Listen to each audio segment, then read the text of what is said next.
তা এই যে রাখি বাঁধা, এই রাখি প্রথম শাস্ত্র অনুযায়ী কে কাকে বেঁধেছিল, কে প্রথম রাখি পড়েছিল? রবীন্দ্রনাথ ঠাকুর তো রাখি বন্ধন উৎসব করেছেন, এটা আপনারা জানেন। আমরা সবার মধ্যে একটা ধারণা ঢুকে গেছে যে আমরা ভাই বোনের মধ্যে কেবলমাত্র রাখি বন্ধনে উৎসব আছে। শাস্ত্র কিন্তু তা বলছে না। আমি একবারে প্রমাণ দিয়ে বলবো, যদি কেউ এখানে থাকেন জানা থাকে বলবেন যে প্রথম রাখি পড়েছিল কে আর প্রথম রাখি পরিয়েছিল কে। শুনে নিন, ভবিষ্যৎ পুরাণ 137তম অধ্যায়, ভবিষ্যৎ পুরাণ 137তম অধ্যায় বলছে দেবরাজ ইন্দ্র প্রথম রাখি পড়েছিল এবং রাখিটা পরিয়েছিল তার স্ত্রী শচী দেবী। আপনাদের মনে একেবারে ধারণা নেই, আপনাদের মনে এইটাই ঢুকে আছে রাখি ভাই বোনের মধ্যে হয়। শাস্ত্র কিন্তু তা নয়। এই রাখির অর্থ হচ্ছে রক্ষা কবচ। স্ত্রী তার স্বামীর হাতে এই রক্ষা কবচ দিয়ে ঈশ্বরের কাছে প্রার্থনা করে, হে প্রভু, আমার পতি দেবতাকে যেন তুমি রক্ষা করতে পারো। হ্যাঁ, আপনাদের এই ছোটখাটো ভুল ধারণাগুলো একটু ভাঙাতে চাই আপনাদের সামনে। শুধুমাত্র শচী দেবী বেঁধেছিল তা নয়, আমাদের দেবরাজ ইন্দ্রের গুরুদেব যিনি ছিলেন বৃহস্পতি, তিনিও বেঁধেছিলেন। আগেকার দিনে গুরুদেবরা শিষ্যের হাতে রাখি বেঁধে দিতেন, কেন? রক্ষা কবচ দিতেন। এখন দেখুন, বলি মহারাজ দেবরাজ ইন্দ্রের সঙ্গে যখন যুদ্ধ করছিল বারবার হেরে যাচ্ছিল, তো বলি মহারাজ তার গুরুদেব শুক্রাচার্যকে জিজ্ঞেস করেছিল, আচ্ছা গুরুদেব, আমি ইন্দ্রের সঙ্গে যুদ্ধে বারবার পারছি না কেন? বলছে পারবে না, তার স্ত্রী শচী দেবী তার হাতে রক্ষা কবচ দিয়েছে, আর তার গুরুদেব তার হাতে রক্ষা কবচ দিয়েছে। এ শাস্ত্র প্রমাণ দিয়েছে। আসুন, গতকাল 4টে জিনিস ছিল: রাখি পূর্ণিমা, ঝুলন পূর্ণিমা, বলরামের জন্মদিন এবং গতকাল ভগবান শ্রীকৃষ্ণ কালিয়নাগকে দমন করার দিন। বিশেষ মাহাত্ম কিন্তু, যেমন দেখবেন বৈশাখ মাসের পূর্ণিমাকে বলা হয় বুদ্ধ পূর্ণিমা, জ্যৈষ্ঠ মাসের পূর্ণিমাকে বলা হয় স্নান যাত্রার পূর্ণিমা, আবার আষাঢ় মাসের পূর্ণিমাকে বলা হয় গুরু পূর্ণিমা, সেরকম শ্রাবণ মাসের শ্রাবণী পূর্ণিমাকে বলা হয় ঝুলন পূর্ণিমা বা রাখি পূর্ণিমা। একটা সুন্দর সময় আপনারা এসেছেন, সুন্দর মুহূর্তে এসেছেন, এই পবিত্রতা বন্ধন করতে রাখতে চাই। আর একটা কথা বলতে চাই, হিন্দু জাতি হয়ে হিন্দু সনাতন ধর্মকে রক্ষা করুন। আমি আপনাদের বলতে চাই, নিজের ধর্মের সম্পর্কে কোনো সমালোচনা করবেন না, নিজের ধর্মের সম্পর্কে বিরূপ কথা বলবেন না, নিজের সাধুগুরু বৈষ্ণবকে অপমান করবেন না। যদি আপনারা সাধুগুরু বৈষ্ণবকে অপমান করবেন তবে অন্যরা তো সুযোগ পেয়ে যাবে।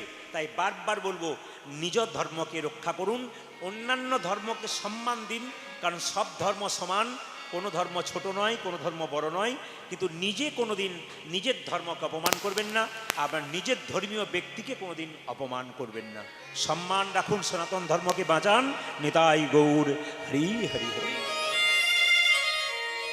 বোঝে ভাবে তারাই তো বোঝে গো, ভাবে তারাই তো বোঝে গো, তারাই তো বোঝে গো, তারাই তো বোঝে গো। গৌর বলে কাঁদতে জানে, তারাই তো বোঝে। যে জানি গৌর বলে কামিতে জানে, ভাবি তারাই তো বোঝে গো। গৌর চরণে মন সপেছে, তারাই তো নিতাই গৌর হরি। গৌর চরণে ছুটি দিলাম, ভাবি তারাই তো বোঝে গো। গৌর বলে কাঁদতে জানে, তারাই তো বোঝে। যে গৌর বলে কামিতে জানে, তারাই তো বোঝে গো। বয়ার আনে জানে না, তারাই তো বোঝে রে। গৌর বয়ার আমি জানি না, ভাবি তারাই তো বোঝে গৌরী বয়ার আন জানে না, তারাই তো বোঝে। যে জন গৌর বোঝার আন জানে না, ভাবে তারাই তো বোঝে গো। নয়ন জলে তারাই তো বোঝেন, তাই যে জন নয়ন জলে ভোগে ভাষায় বোঝে গৌরী বয়ার আন জানে। যে জন নয়ন জলে ভোগে ভাষায় গৌরে ছাড়াই আন জানে না, নয়ন জলে ভোগে ভাষায় ওই গৌর বোঝার আন জানে না, নয়ন জলে ভোগে ভাষায় গৌর বোঝার আন জানে না। গৌরী কৃপা করো বলে তারাই তো বোঝে বোঝে গো। ভগবানের ভাব কিন্তু সবাই বোঝে না। এইদিকে তাকাবেন, ভগবানের ভাব কিন্তু সবাই বোঝে না।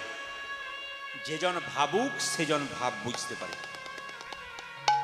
কীর্তন শুনতে গেলে নিজেকে ভাবুক হতে হবে।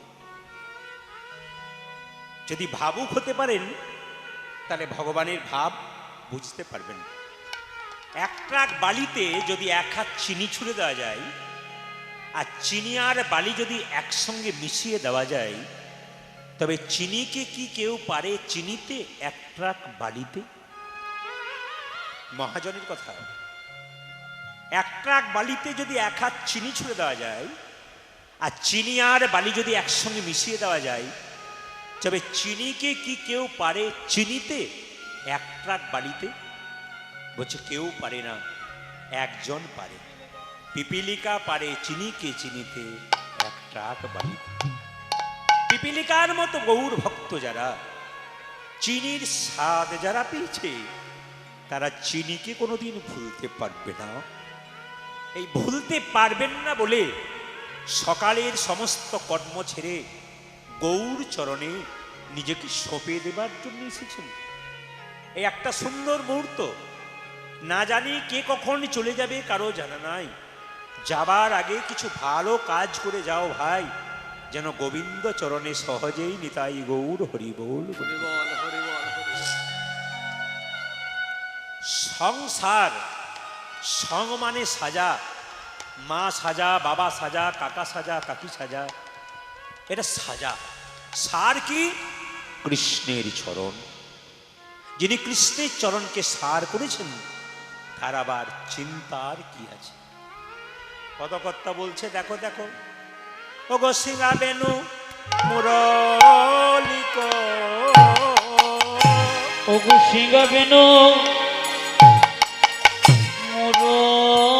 মুরলিক, সিংহা বেনু মুরলিক,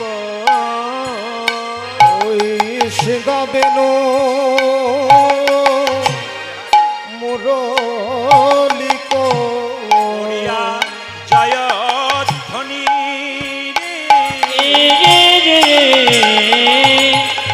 ও গো সিংহা বেনু মুরলিক, সিংহা বেনু মুরলিক,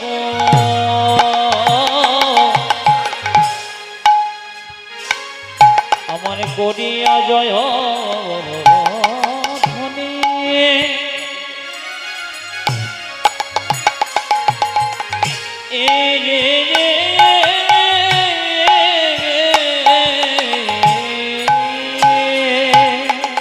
হই হই ও গো হই হই হই ও যে হই রবে গোরা বলি গৌর ও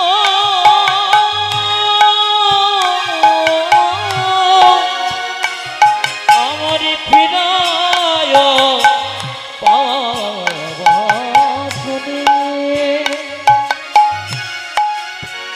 আমার গৌর গোরা হই হই হই হই বলি গৌর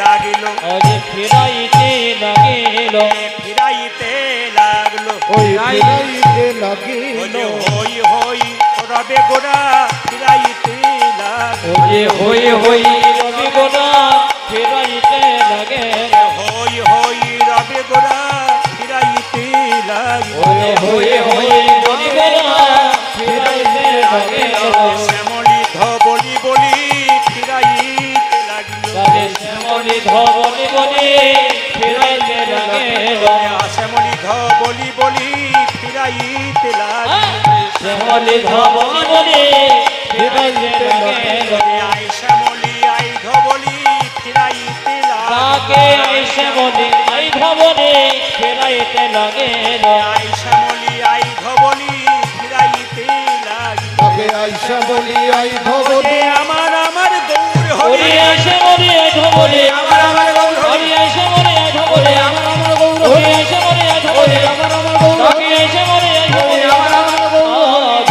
ফিরাইতে লাগিল ও যে হই হই বলি গোর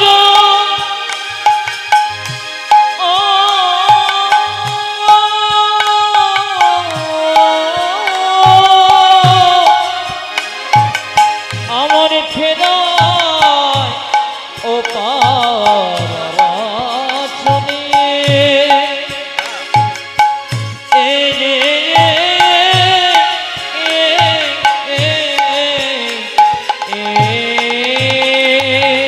ফিরায় পাচনি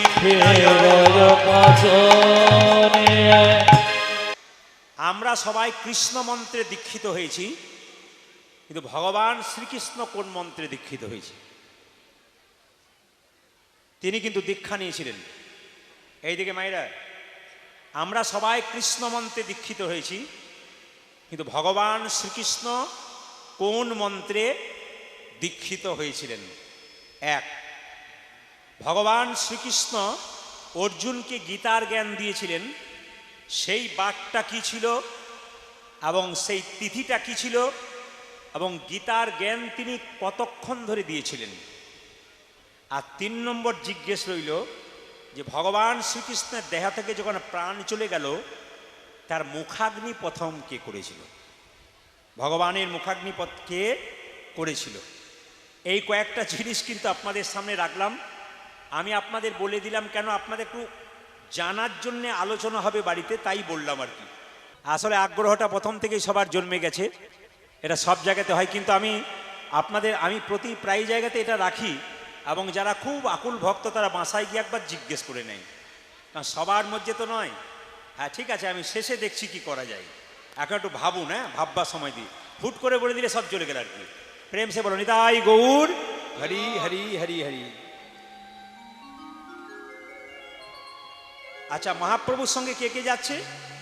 সবাই মিলে একটা উলুধ্বনি দিন, নিতাই গৌর হরি হরি হরি। রামায় মায়েরা সবাই মিলে ওগো রামায় সুন্দরানন্দ, ওগো রামায় সুন্দরানন্দ, রামায় সুন্দরানন্দ, ওগো রামায় সুন্দরানন্দ সঙ্গে নিত্যানন্দ,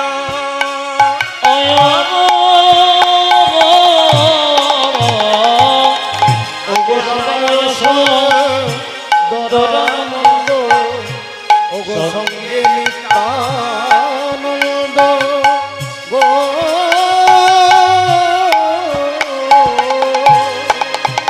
আপনার গানের মাধ্যমে পদাবলীর মাধ্যমে বুঝবেন কে কে মহাপ্রভুর সঙ্গে যাচ্ছে।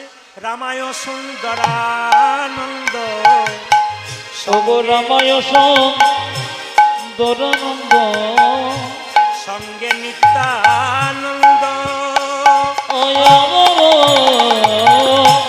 গরিদাস আজি গৌরীগা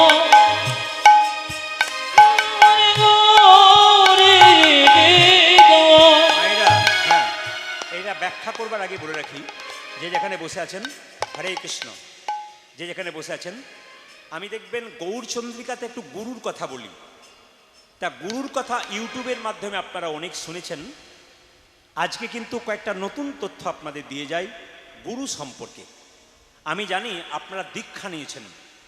দেখুন, দীক্ষা না নেওয়া পর্যন্ত আপনি মন্দিরে প্রণাম করতে পারবেন, আপনি মন্দিরে বসে ভগবানের নাম জপ করতে পারবেন, কিন্তু দীক্ষা না নিলে ভগবানের ভোগ দিতে পারবেন না। খুব দামি কথাগুলো শুনে নেবেন। আপনি দীক্ষা না নেওয়া পর্যন্ত নাম শুনতে পারেন, আপনি মন্দিরে যেতে পারেন, কিন্তু ভগবানকে যে ভোগ দেবেন এ অধিকার কিন্তু আপনাকে কেউ দেবে না, একমাত্র শ্রী গুরুদেব দেবে। কথাগুলো জানবেন, খুব দামি কথা। আপনি কীর্তন শুনবেন, 3 ঘন্টা 4 ঘন্টা বসবেন, আপনি যাবার সময় হিসাব করে যাবেন আমি যে এতক্ষণ বসলাম আমি কি কি পেলাম। কারণ করিমপুর যেখানে আমি যাই আমার ঘরের মতো হয়ে গেছে। এনারা সবাই এসেছেন, মাস্টারমশাই এসেছেন, অনেক ভক্তগণ এসেছেন, যারা আমার খুব কি বলবো খুব ভালোবাসার মানুষ। প্রতিটা জায়গাতে সন্ধ্যাবেলায় কীর্তন আরম্ভ হলেও এনাদের অসুবিধা হলো 1 ঘন্টার জন্য দেখা করতে চাই। একটা ভালোবাসার সম্পর্ক আছে, সেই জায়গাতে আমি এসেছি। আসুন, সবার কাছে নিবেদন রইল, মায়েরা এই যে আপনি ভোগ দেবেন, এই ভোগ দেওয়ার মন্ত্র কিন্তু আছে। এই মন্ত্রটা একমাত্র আপনাকে গুরুদেব শেখাবে। আপনি যে আচমন করবেন, আচমন কিভাবে করবেন সেটা একমাত্র গুরুদেব শেখাবে। দেখুন, আমি যখন গতকালকে রাত্রিবেলা আসছিলাম, ওইখানে বাঁশের খুঁটিতে একটা বাচ্চা খুব বনবন বনবন করে ঘুরছে। ওর মা খালি চিৎকার করছে, পড়ে যাবি পড়ে যাবি, চলে আয়। ছেলে কিন্তু বাঁশকে ধরে বনবন বনবন করে ঘুরছে। ছেলে কিন্তু পড়ছে না। কেন পড়ছে না? ও বাঁশের খুঁটিটাকে আশ্রয় করেছে, ওর পড়ার ভয় কিন্তু থাকবে না।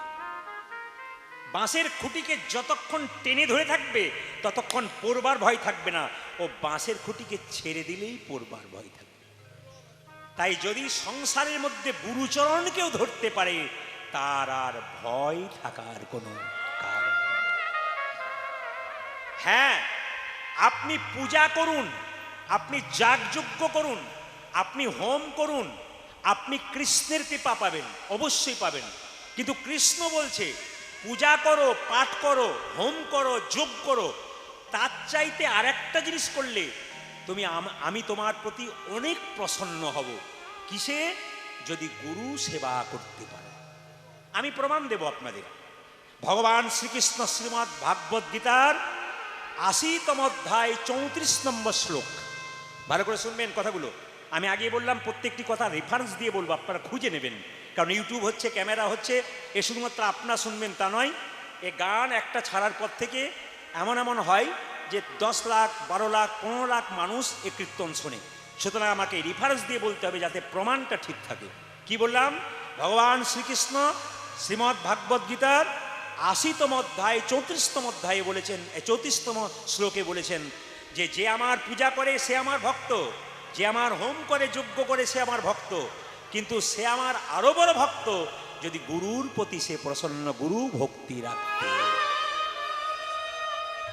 এই জন্য আমি আপনাদের বলবো গুরু ভক্তি রাখবেন এবং গুরু জীবনে করবেন, কিন্তু পাকা গুরু করবেন।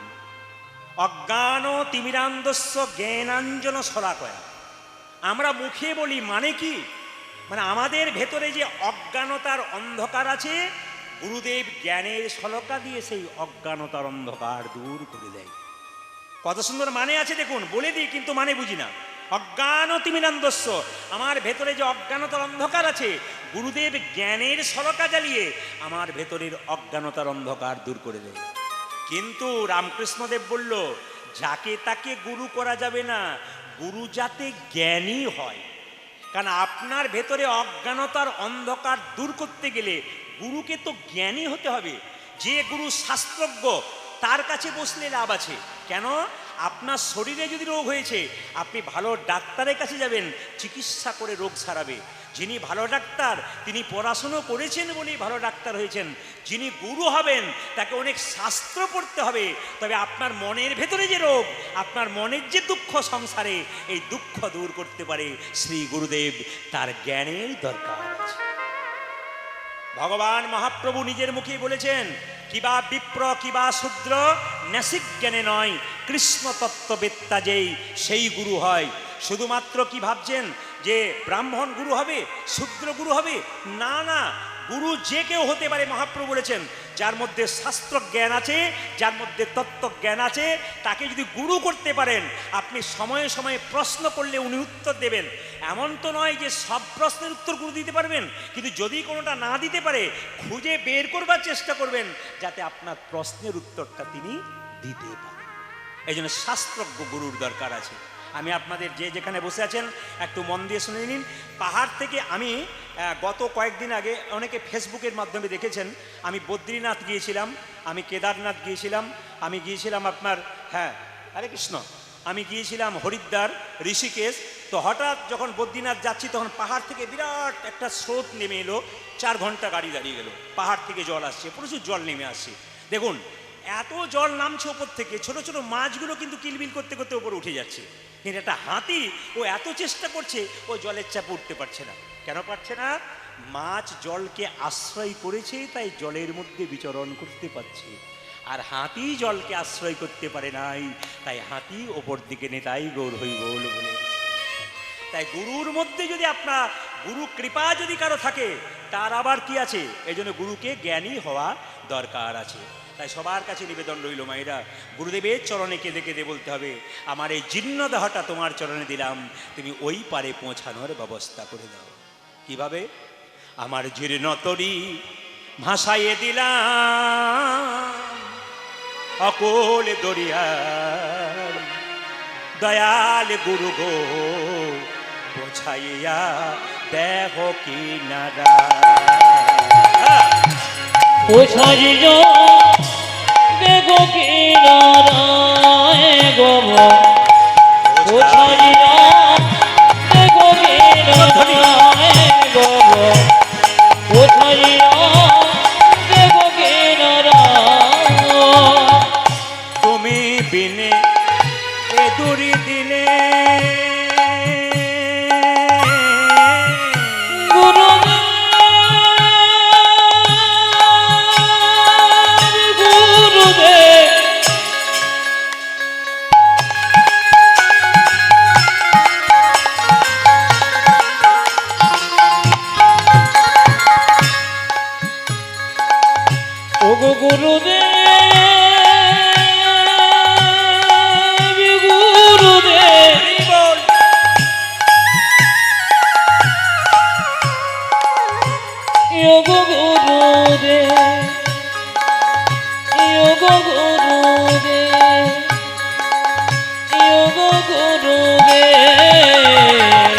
তুমি বিনে এ দুর্দিনে